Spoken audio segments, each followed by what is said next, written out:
All right, so they just dropped a 2.5 minute long overview trailer for the Switch 2 edition of Xenoblade 2, and I think it's very likely that in this we're going to get to see the playable Merc missions and the new Blade.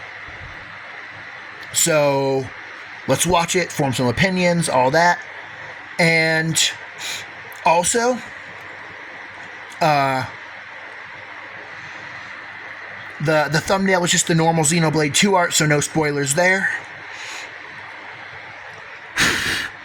I hope the rare blade is Malos, but I honestly think it's probably going to be a completely new character. So let's find out. Switch 2. Yeah, and then obviously, of course, they a lot of the footage is probably just going to be base stuff from the original, because obviously they want people that didn't buy it on Switch 1 to buy it for Switch 2, obviously. Cool. I think that they said before that it would be 60 FPS.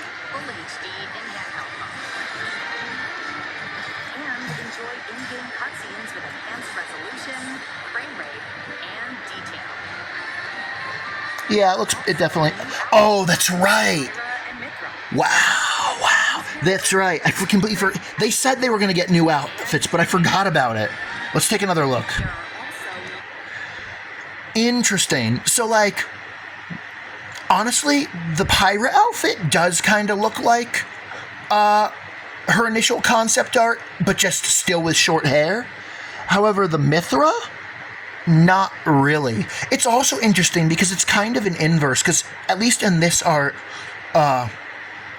Pyra looks bigger in the chest than her normal design, and Mithra looks smaller in the chest than her normal design.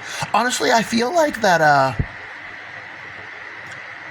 the platinum look for Mithra works pretty well, and I also feel like I think that you probably could enable only one if you wanted to.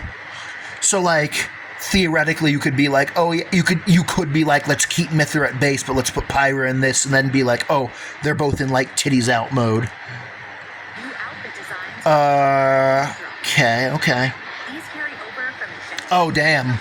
They look very different in 3D. Okay. I actually... Even though I have always been a Mithra preferer, I actually think that with those skins, I might like the Pyra one better, maybe. That's hard to say for sure, though. Merc mission, right? Yeah, because... Yep, send them all. What's with the question marks? Oh, maybe the no driver? Yep, because any blade that goes on a mission... I wonder, because...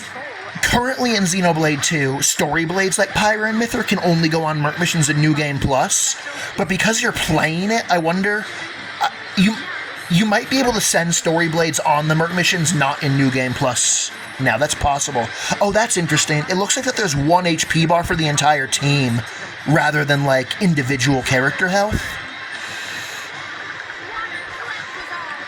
And looks like you can swap which one you're controlling, at any time, which is cool. Oh, new blade. Okay. Momo. Bitball, which probably means she's a healer, which is interesting.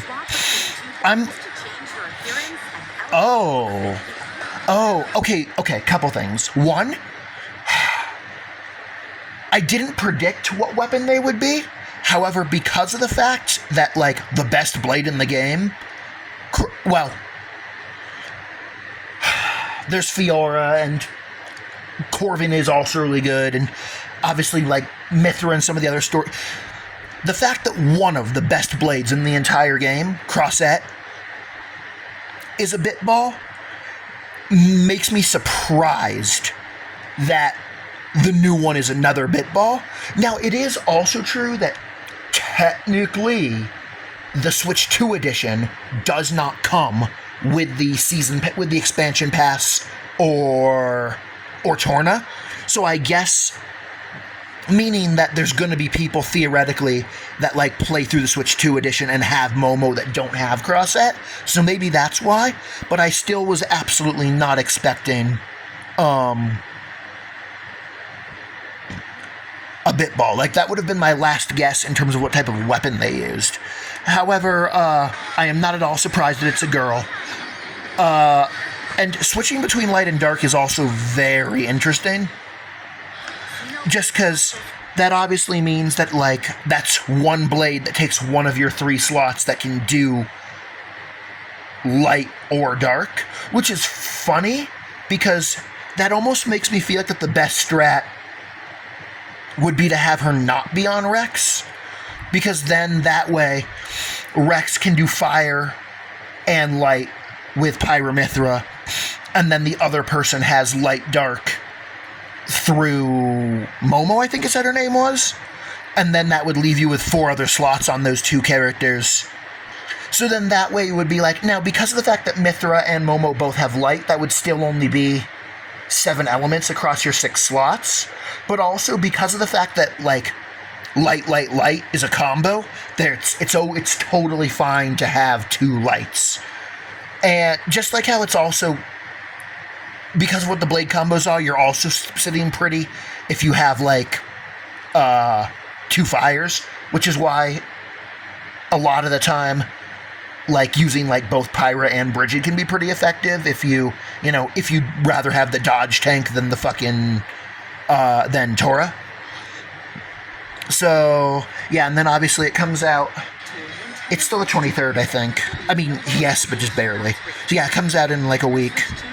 And yeah, you can upgrade for, like, I think $10 if you already had it on Switch, which of course I did. And yeah, that's it. Okay, let's...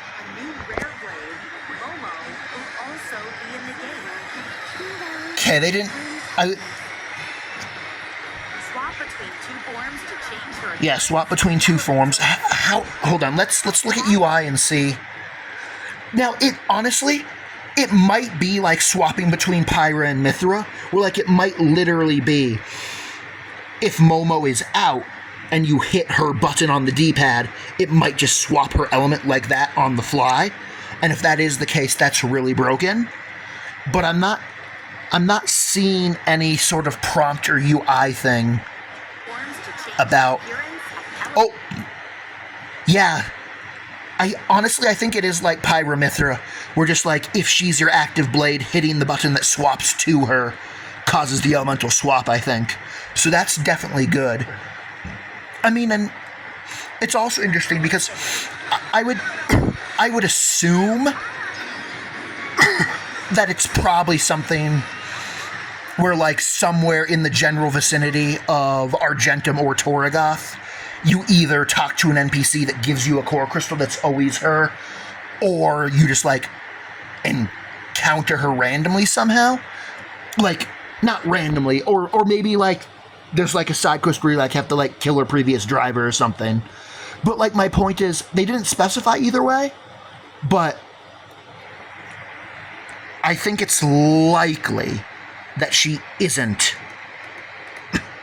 a gacha blade. She could be, but because of the fact that it wasn't mentioned, I think probably it'll be some early game thing. But I guess, honestly, I don't think that... It's probably because they don't want to... I mean, okay, obviously, part of me's like, bro, they're showing Pyra, they're showing Mithra, they're showing Poppy, they're showing the land of fucking Mortha. They don't give a fuck about spoilers. But another part of me is like... I feel like that they didn't talk at all about, like, how to get the new blade, how to get the Pyramithra outfits, or, like... And they didn't even talk about when merc missions become available, which makes me feel like that they're either on some shit where, like, the game will tell you when you boot it up after the update, trust, or that they're like, no spoilers, you'll fucking figure it out. Oh, that's interesting. There are also new outfit designs for Pyra. It's not cleavage. Yeah, that's not her flesh. Like, her face and her fingertips is flesh, but all the rest of that is a white fabric. So she's technically like not showing any skin. It just looks like she is. That's interesting. These carry over Oh man, she's got Mithra. Those boots are insane, and the stockings, interesting. Oh man, oh my god. And honestly, like, it's interesting because, like, obviously there's definitely still some yellow and gold on her sword, but it also kind of looks a lot like. So obviously Numa's actual sword is like green and shit, but like when you find like the shell of it in Spirit Crucible Elpis, it's like white and clear and translucent, and the way Mithra's sword looks in this skin really reminds me of that. these carry over from Gentering to cut Yeah, and if you have them, you can use them fucking anywhere. Honestly, I wouldn't be surprised directly in a if that, because, like, Mercosol. part of me's like, yeah, it would make sense to just talk about everything that's new because for marketing, but they like that. Like even though they didn't say it, I would not be surprised if either the Pyra and Mithra outfits are unlocked from doing the Merc mission mode, or if you just purchase them in the Land of... Oh, no, wait, no. The Land of Challenge is DLC, so it can't be the... And it doesn't come with the DLC, so it can't be the Land of Challenge. Yeah, you probably... That's interesting. Yeah, that probably means that you get the costumes from